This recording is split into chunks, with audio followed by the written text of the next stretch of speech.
Hey mes Phoenix, ici le Phoenix en chair en plume. Aujourd'hui, on va parler d'un autre animé qui s'intitule Laisser cette âme en deuil prendre sa retraite. Et oui, hein, version française parce que mon anglais est pété. Allez, c'est parti.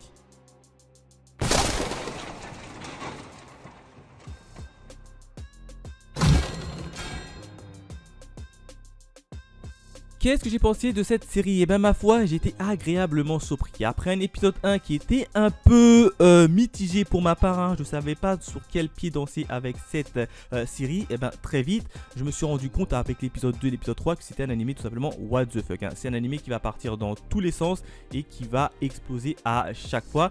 Et bizarrement, eh ben j'ai trouvé ça plutôt cool. Alors déjà, qu'est-ce que j'ai beaucoup aimé dedans? C'est que le fait que les histoires s'enchaînaient assez rapidement. Alors on a eu grosso modo 3 arts, hein. On a eu l'art du donjon, l'art du masque et puis l'art d'un clan un peu rival qui était assez intéressant, et tout ça en 12 épisodes, donc c'est assez condensé et ça franchement j'aime beaucoup. Après au niveau des personnages, c'est notamment la relation des personnages qui était assez intéressant, hein, puisque on va voir que les personnages entre eux, hein, je vous rappelle, c'est une bande de potes qui se sont fait littéralement isekaiser et qui entretiennent un lien assez fort et assez puissant. Alors certes, dans la première partie, en tout cas dans les 12 premiers épisodes, ça va être un petit lien un peu en forme de harem. Après on aime ou on n'aime pas les harems, mais là franchement c'est un harem qui reste plutôt assez sain. Au niveau des personnages également, bon, on aura principalement la moitié des personnages qui vont être développés dans cette première partie, et l'autre moitié malheureusement qui n'a absolument pas été développée, et ça franchement je pense que c'est dû à un nombre d'épisodes beaucoup trop faible. Donc la série a fait le choix de développer uniquement une partie des personnages, et je pense que l'autre partie sera développée dans la saison 2, si saison 2 il y a. Alors au niveau des personnages, on a de tout, hein. On a évidemment la fille un peu caractérielle qui aime se battre, qui aime rentrer et foncer dans le tas. À l'opposé, on a la fille assez timide, douce, mais qui est très redoutable si on la cherche beaucoup. Et on a également une autre fille qui aime se faire taper dessus, hein, qui est tout simplement fan du mazo. Donc au niveau des personnages, c'est assez cliché. C'est dommage qu'on n'a pas eu le temps de développer les autres personnages, parce que j'aurais bien voulu en apprendre, parce que t'as quand même un gars là-bas qui est en armure, t'en as un autre qui utilise un épée de flamme, et t'as une autre qui a des pouvoirs un peu de elfe. Donc tu vois, même les autres personnages ils sont assez bien, assez cool, mais le problème ça n'a pas été développé, et ça franchement c'est beaucoup dommage.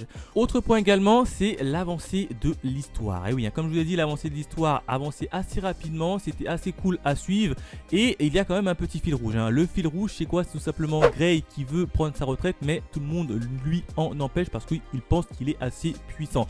Donc tu as tous les scénarios qui vont un peu graviter autour de lui, et ça franchement c'est assez cool, et notamment une personnage en question qui est censée être une personnage secondaire, mais qui je pense pour moi est vraiment la personnage principale, hein. Et oui, ce n'est pas Gray pour moi, c'est tout simplement Citri. Citri, elle est comparable à Orochimaru, hein. C'est une petite fille qui est censée être assez calme, assez réservée, mais qui adore faire des expériences. Et là, elle va faire des expériences à tout bout de champ et personne ne va la démasquer, hein. C'est pour ça qu'elle est un peu comme Orochimaru, elle adore ses projets scientifiques qu'elle lance. À un moment donné, elle va un peu essayer de forcer Gray à tomber et à se marier avec lui. Elle va également empoisonner sa sœur pour pas qu'elle lui raconte ce qu'elle a vu de ses expériences. Elle va même intégrer également une guilde assassins pour monter un peu ses expériences, et une fois qu'elle est près de se faire attraper par Gray et toute sa bande, elle va lâcher la guilde et puis va faire comme si de rien n'était. Donc franchement, Citri, elle joue double jeu et elle est très redoutable, hein. Quand tu la vois comme ça, elle est tranquille, mais elle est très redoutable, et franchement j'ai pris plus plaisir à suivre Citri, qui est une personnage secondaire, que de suivre Gray qui est censé être le perso principal de l'œuvre. Je pense que s'ils auront inversé les rôles, ça aurait été largement meilleur. Enfin, autre point également, ça va être la résolution des événements, qui est pour moi beaucoup trop redondant. Et oui, à chaque fois il y a une petite histoire, comment l'histoire va se résoudre, et ben ça va se passer exactement de la même façon à chaque fois, et c'est ça, c'est vraiment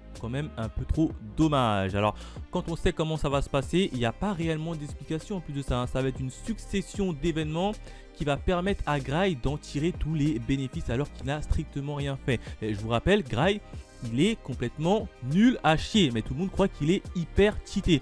et à chaque fois ça va aller dans son sens sans qu'il ne fasse rien, et ça franchement c'est beaucoup dommage. Donc tu vois quand même, il y a quand même un petit côté de facilité en termes de résolution d'histoire qui pour moi qui m'a un peu déçu. En termes de caractère design, et ben l'animé franchement est plutôt bien dessiné, il n'y a pas trop de bugs, c'est assez agréable à regarder, assez coloré, franchement j'ai pris beaucoup de plaisir à le visionner. En termes d'opening et d'ending également, hein, l'opening il a son petit effet un peu personnel puisque c'est un opening qui va un peu rapper, qui va parler, et franchement dès qu'en regardant l'opening on sait que ça va être un animé what the fuck. L'ending ça va être fait justement par les seiyuu, hein. L'ending sera chanté la plupart du temps par les seiyuu, et même la petite bande d'annonce pour l'épisode d'après sera interprétée et fait par les seiyuu eux-mêmes. Donc tu vois, il y a quand même une petite originalité dans l'ending, et ça franchement ça fait quand même plaisir. Voilà ce que je pourrais dire sur cette série. En termes de notes, je lui aurais mis personnellement la note de 3,5 sur 5. Voilà ce que je pourrais dire sur cette série, hein. N'hésitez pas à me laisser vos avis dans les commentaires, à liker et à partager. Quant à nous, on se retrouve très vite pour de nouvelles aventures. Allez, bye mes Phoenixous.